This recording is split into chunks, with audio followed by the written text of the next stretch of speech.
I want to try and make sure that I don't just repeat what... sorry, I've got to tuck myself back in now. I've had to put wires through me.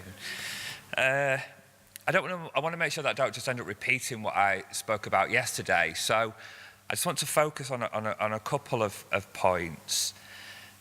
Sport and sports clubs are institutions. And when I was looking at this whole subject of, in England, the ICSA, the Independent Inquirer into Child Sexual Abuse, doesn't actually include sports in their remit. And I was looking at ICSA's own criteria for selection of what was included as an institution and what wasn't included as an institution. And ICSA actually say, and I'm just going to quote this for a second, in selecting situations suitable for investigation, the panel will apply the following criteria. A, the situation appears to the panel to involve credible allegations of child sexual abuse in an institutional setting or by a person who has exploited an official position in order to perpetrate child sexual abuse.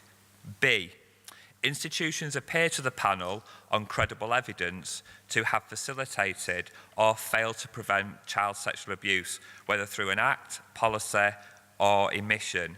Or C, institutions or a person acting in an official capacity appears to have failed to respond appropriately to allegations of child sexual abuse. Now, if we're talking about someone working in an official capacity, a coach, a physiotherapist, somebody involved in sport surely would be acting in an official capacity.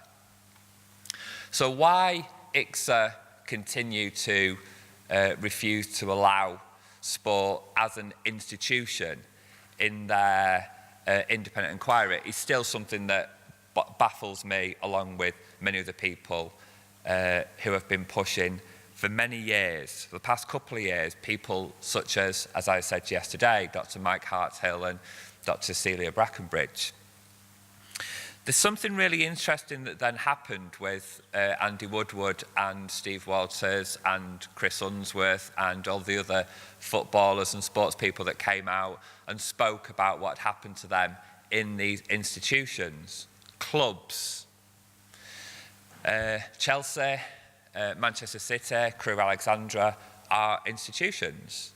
They're organisations where there are people in professional capacities, institutions. Once the footballers got up and stood up and spoke out, there were a number of people that then decided to add pressure to ICSA to ask them to reconsider. And again, I was looking at what was ICSA's response.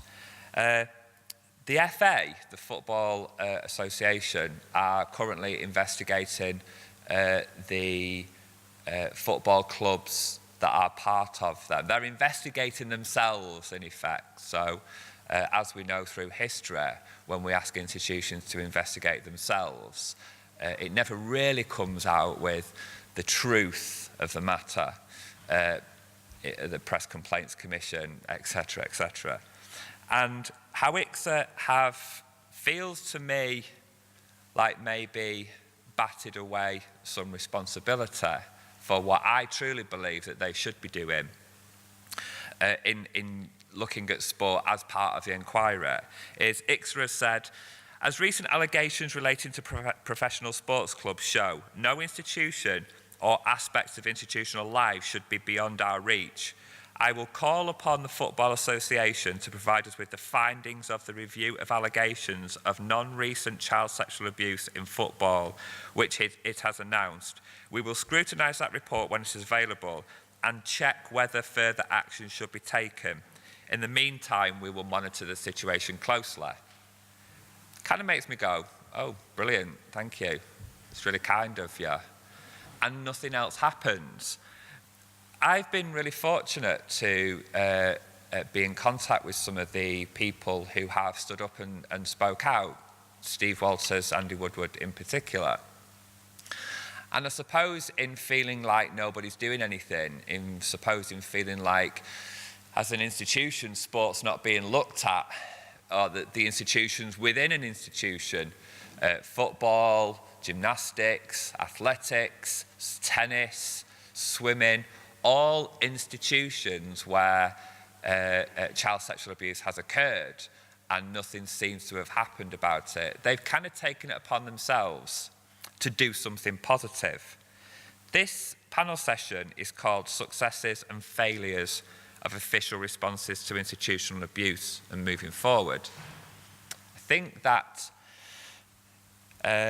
we focus quite a lot on the failures, and quite rightly so, because we need to do something about that. But I also think we need to be able to focus on the successes. And in the failures of ICSA, which I think I haven't got enough time to talk about, I think I would like to just look at some of the successes of people dealing with institutions. And one of the successes, I think, has been Steve and Chris and Andy set up an organisation called the Offside Trust. It was about trying to help people like themselves. It was about trying to gather people who have been involved in abuse in sport and work together.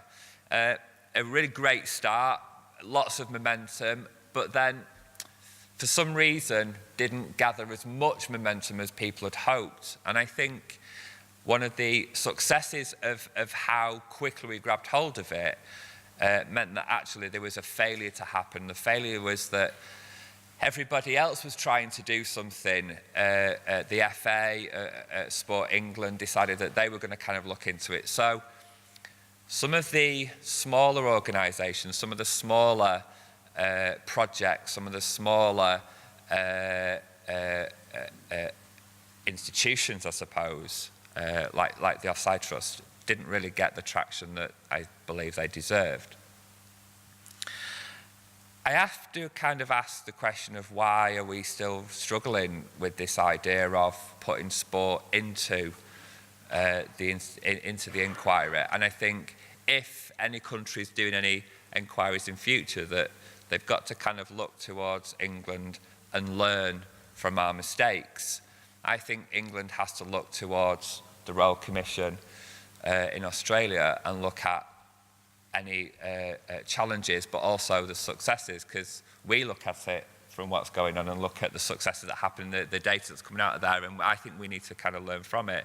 So I guess if one of the things that we're trying to do here in New Zealand is push for a Royal Commission, then my advice would be to look towards the UK and look at where things have gone wrong and look at what is happening with the independent inquiry and make sure that failures are not repeated.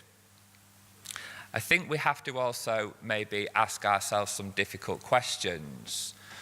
One of the things I would like to ask sport as an institution is, why are we still fighting and why are we still arguing to recognise sport as an institution? Why are we relying on organisations, institutions such as the FA to investigate the clubs that are their members, that they're serving? I think we have to ask questions such as, where do big businesses such as sports clubs, where does things like sponsorship come into it? Where does the money and the power come into it? If there wasn't so much money around sports institutions, would we have the ability and would we have the courage to deal with things in a different way?